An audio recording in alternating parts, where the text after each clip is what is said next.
Alright, hey guys, Nickman13 here again. Alright, in this tutorial, I'm going to be teaching you some simple, lighting techniques with global illumination. In this picture, I have, the main balls here, which you can see, and then the balls in the distance are blurry, so it concentrates you on this area. And on this area, I have, global illumination on, and I have an HDRI image which gives these really nice lighting effects onto the ball and really nice reflections. And I just put my name there, and I got a endless looking floor, and yeah, I'm basically gonna show you about global illumination and stuff. Alright, first, what I did to make these balls or whatever, I just took a main ball, copied it, moved it, and then I just resized it around. You can do that. You can pause your video while doing that or whatever. And then I made a material, which is this material right here, in color, just 100% white. And then I went into reflection. And this is where you have to make sure it's right or else it won't look good. I left brightness at 100%, and then I came down into the texture tab and I put on Fresnel, which makes it reflect from the outsides. It gives it a really nice look. You can see in the picture, and then if I take it off, it changes to like silver. So I put that on, makes it look nicer. Then I applied that to all the spheres. And for the floor here, I took a plane object. I'll show you from this angle, you can see it. I took a plane object and I added a bend on it so it curves up, swoops up, so it looks like the floor never ends. Gives it a nice effect. See, you can see that it swoops. And then I just have a target camera. Whenever you're gonna be using depth of field, I suggest always using a target camera. It just makes your life easier. Alright. And then I downloaded an HDRI kit from the 696 baby, and has some really nice HDRI images in here. We got lighting, and then we got just streaks. We got these nice lines here. There's a lot of them that you can try out, use. You can go to his channel, do whatever. But yeah, and I just took one of these ones down here, I think it was this one, and then I dragged it and dropped it out. And then here's what here's how you set up a global illumination. Basically, you want to make a sky object, so under the light, hold down sky, and then on the sky object, I have this little tag. If you right click on the sky object, go Cinema 4D tags, and go compositing, all these settings come up, and I just unchecked seen by camera, so you cannot see the sky from your editor view. And then I just dragged and dropped my HDR image onto the sky. Then we come into the render settings and right click and add a global illumination. Alright.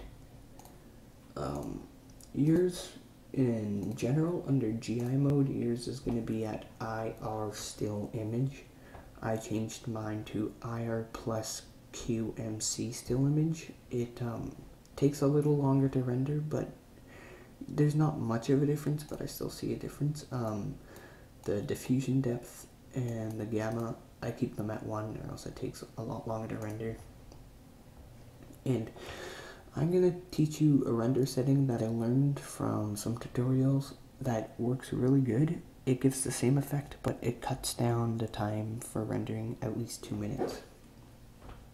So on your first one, keep it medium, but then on your record density, change it to custom, and then click the little triangle beside it, and it opens up this.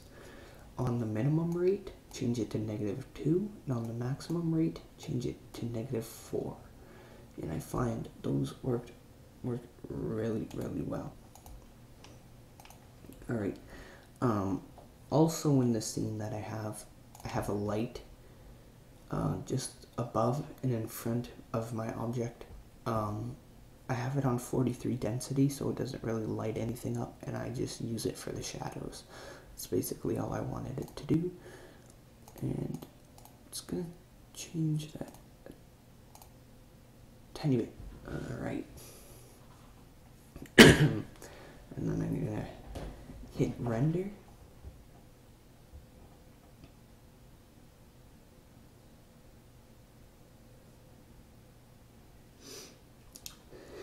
My computer's so slow right now. I got rendering in Sony Vegas, and then I got my Internet Explorer open and everything. So, alright, as we can see, and then the depth of field will come down, and boom, we got these beautiful lighting effects and everything. But the thing with your Fresnel on your object, when you're putting Fresnel, let's say you don't want your object to be too bright and you want your brightness to be at like 20. Never leave your reflection brightness at 20 and your Fresnel brightness at 100. Your Fresnel, always try to keep it within 10% of your other one. So if one's at 20, keep it around 30, 35, 25, any of those numbers. And then again, if we render, I lowered down our reflection on our spheres.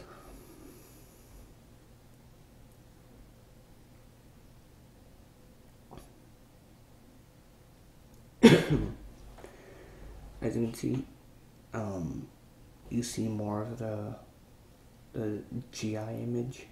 It reflects more now because our Fresnel isn't there so much, and it's actually looking nicer. And I just added my name there. But yeah, and then for depth of field, if you have a target camera, your null object on your target camera, place it wherever you want the depth of field to not affect. Because then when you come into your camera settings, under depth, you can choose front blur and rear blur, and you can set them to how far in front and how far in back you want it blurred, and then just add a depth of field tag and you're good to go. And I'm just going to click this little square box to go back into the camera view. And yeah, there's really simple things that you can do to make your scene really nice with global illumination. You just got to know how to use reflection. So, and basically, I've told you all that I've learned about global illumination and reflections and that. I'm not that great at it, still learning. But yeah, I hope you guys found this useful. You can use it. It doesn't work so well on text, but it's still kind of there in the corners there, you can see. But yeah, yeah. I find it works best on spheres and squares with when you have fillet on them. But yeah, hope you guys enjoy this, and hope you guys subscribe to me. Leave any suggestions for more tutorials or anything in the comments below, and I'll see you guys later. Peace.